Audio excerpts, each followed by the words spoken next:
जय हिंद friends, I am Harsh and I welcome you all to my YouTube channel. पिछले video में हमने गांधी जी की जर्नी को देखा था और इस वीडियो में हम ऐसे शख्स के जीवन को देखने वाले हैं जिनका पूरा जीवन संघर्षों से भरा था। इतना संघर्ष कि आज की जनरेशन उसकी कल्पना भी नहीं कर सकती।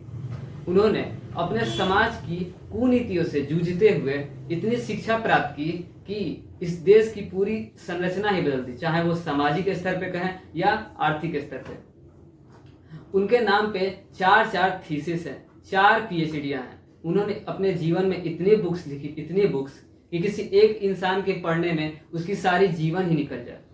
तो हम बात कर रहे हैं भारत रत्न से सम्मानित डॉक्टर भीमराव रामजी अंबेडकर के बारे में। तो चलिए इस वीडियो की शुरुआत करते हैं। 14 अप्रैल 1891 को इनका जन्म मध्य प्रदेश के महो में हुआ था, जिसे आज डॉक्टर अंबेडकर नगर के नाम से जाना जाता है। इनके पिताजी का नाम रामजी मालोजी सकपाल था, जो कि आर्मी में सूबेदार थे। इनकी माताजी का नाम भीमाबाई सकपाल था और इनका शुरू में भीमराव अंबेडकर जी का नाम सकपाल रखा गया, लेकिन बाद में इनकी माताजी के नाम पे इनका नाम भीम कर दिया गया। इनकी कास्ट महार थी और लेटर वैदिक पीरियड में समाज को वर्ण सिस्टम में बांटा गया था। सबसे ऊपर ब्राह्मण होते थे, फिर क्षत्रिय हो गए, फिर वैश्य, फिर शूद्र में ही महार आते हैं, ठीक ना। फिर महात्मा गांधी ने इन्हें हरिजन कह के बुलाया और गवर्नमेंट ऑफ इंडिया ने इसे SC ST कह के बुलाया। इनके पिताजी आर्मी में सूबेदार थे। इसके बावजूद भी सिर्फ इनकी जाति के कारण इन्हें स्कूल में दाखिला लेने में बहुत संघर्षों का सामना करना पड़ा। अंबेडकर जी की शिक्षा के प्रति बहुत रुचि थी। इस बात का अंदाजा आप इस चीज से लगा सकते हैं कि जब ये 5 साल के थे तो इनकी नानी ने इन्हें एक चांदी का लॉकेट दिया था। ये एक बार एक मेले में गए तो इन्हें एक विज्ञान की पुस्तक अच्छी लगी, तो इन्होंने चांदी का लॉकेट देकर उस पुस्तक को ले लिया। ये पढ़ाई में बहुत अच्छे थे, उसके बावजूद भी इन्हें इनकी कक्षा में सबसे पीछे बैठाया जाता था, जहां ना ही ठीक से सुनाई देता था, ना ही ठीक से दिखाई देता था। इन्हें इनके विद्यालय में जो एक कॉमन वाटर टैंक होता है जिससे सभी बच्चे पानी पीते थे, उससे इन्हें पानी पीने नहीं दिया जाता था। जो प्यून होता था वो ऊपर जग से पानी डालता था और इन्हें हाथ से पानी पीना पड़ता था।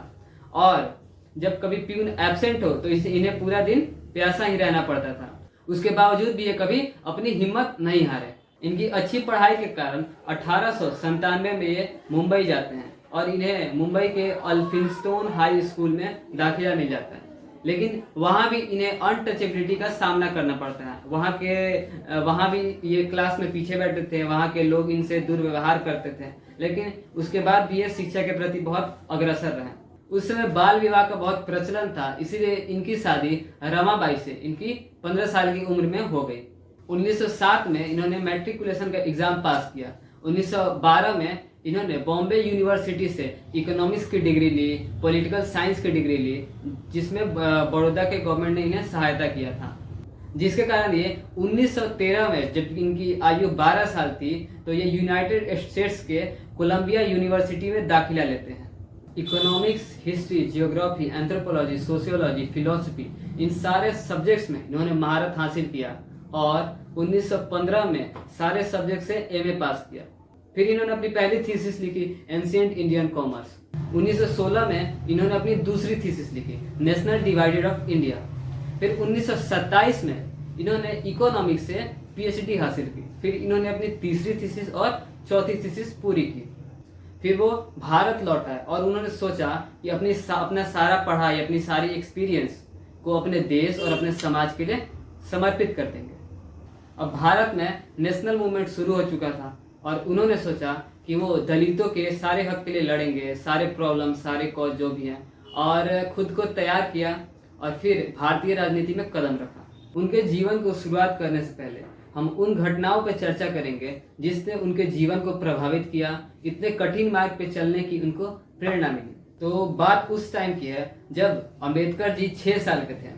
ये अपने परिवार के साथ सतारा में रहते थे और इनके पिताजी आर्मी में थे, तो आर्मी में सूबेदार थे, तो ये गोरेगांव में रहते। तो एक बार इन्होंने और इनके बड़े भाई ने ये तय किया कि ये अपने पिताजी से मिलने गोरेगांव तक जाएंगे। तो उनके बड़े भाई ने चिट्ठी लिखी और चिट्ठी लिखने के बाद ये निकल गए और ये ट्रेन से जाने वाले थे। तो ट्रेन इन्हें मासूर तक ले गई।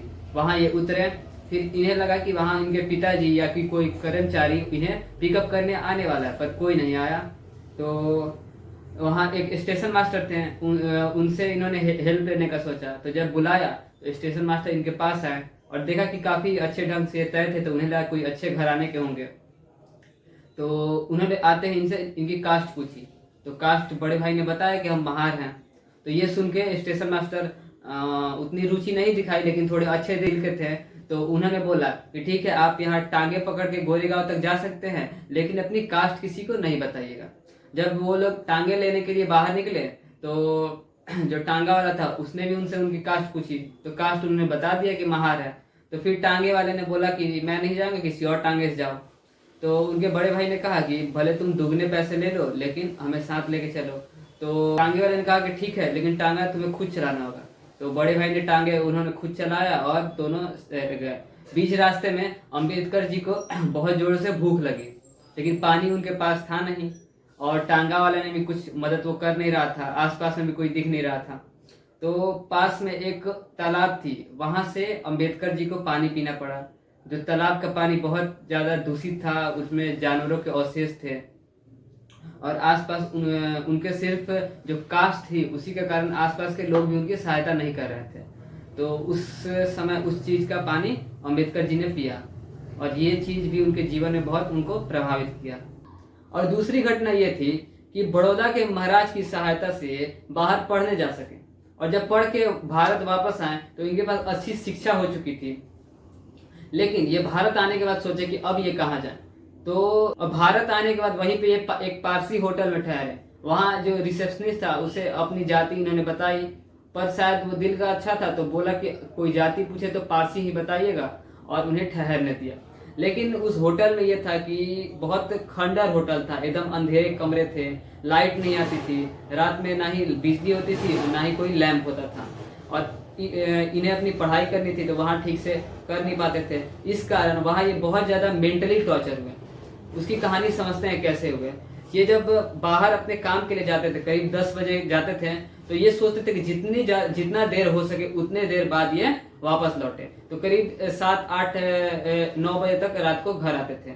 तो एक बार की बात है, जो वहाँ के पारसी लोग थे उन्हें पता चल गया कि ये जो है ये किस जाति से हैं। तो सारे लोग बहुत गुस्सा हो गए। रात के करीब 2 बजे इनके गेट पे 25-30 पारसी लाठी लेकर खड़े हो गए और इनके गेट को पीटने लगे। फिर इन्होंने गेट खोला तो इन्हें बहुत बुरा भला कहा, बहुत गालियों के भाषा अपशब्द के साथ इन्हें बहुत कुछ सुनाया। इतना सुनाया कि भीमराव की आंखों से आंसू झलकने लगे, इन्हें दुख हुआ। लेकिन फिर वो ये सोच कर खुश हो गए कि उन्होंने इनकी मतलब जान बख्शी थी, और इन्हें सुबह तक वहां से खाली करने को कह दिया। तीसरी घटना ये है कि इन्होंने देखा कि एक महिला थी जो बहुत ज्यादा रोगग्रस्त थी, और उसकी स्थिति बहुत खराब थी, बहुत दयनीय, बहुत पीड़ा में थी। और उसकी छोटी जाति के कारण कोई डॉक्टर, क्योंकि डॉक्टर जो भी उस समय वहां थी वो सारी अपर कास्ट की थी, कोई डॉक्टर उन्हें सहायता नहीं कर रही थी, और वो बेचारी औरत तड़प तड़प के मर गई।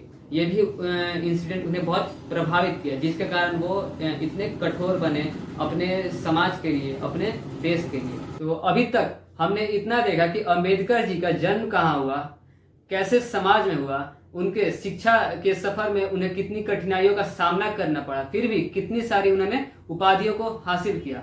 अगले वीडियो में हम उनकी राजनीतिक धारणाओं को देखेंगे, वो राजनीति में कैसे आए, कितनी सारी मुसीबतों का सामना उन्हें राजनीति में करना पड़ा, कैसे उन्होंने इतने बड़े देश, इतने जटिल देश और इतने विविधताओं से भरे देश का संविधान लिखा, जिसमें हर वर्ग के लिए समानता है। आज के लिए इतना ही, बाकी की बात हम अगले वीडियो में करेंगे। तब तक के लिए जय हिंद।